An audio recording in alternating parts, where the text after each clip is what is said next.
निरागस असणारं बहीण भावाचं जे प्रेम असतं त्याला किंमत लावायचं पाप या महाराष्ट्राच्या सरकारने केलं। म्हणजे योजना ह्या जनतेला लुटायसाठी काढल्या जाते, याचा परिणाम आपल्याला लाडली बहिणामध्ये पाहायला मिळत आहे। यांना लाडक्या बहिणीचा जो उमाळा आलेला आहे हा निवडणुकीपुरता आलाय। 2 महिने त्यांच्या खात्यात पैसे टाकतील, महाराष्ट्र कर्जाचा डोंगर करतील आणि मग त्यानंतर पळून जातील। लाडक्या बहिणीला मिळणाऱ्या 1500 रुपयांना विरोध करण्यात आघाडीवर असणारी ही आघाडी जसजशी निवडणूक जवळ येते तसतशी यांची आता बहिणींबद्दल खोटी आपुलकी दाटून आलीये आणि म्हणूनच आधी विरोध करणाऱ्यांनी महाराष्ट्रातल्या बहिणींना 3000 रुपयांचं गाजर दाखवलंय।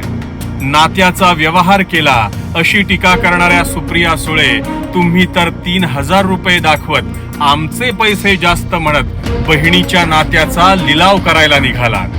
लाडकी बहीण योजना म्हणजे जनतेची लूट असा आरोप करणारे नाना पटोले तुम्ही आता 3000 मध्ये जनतेची लूट करणार का?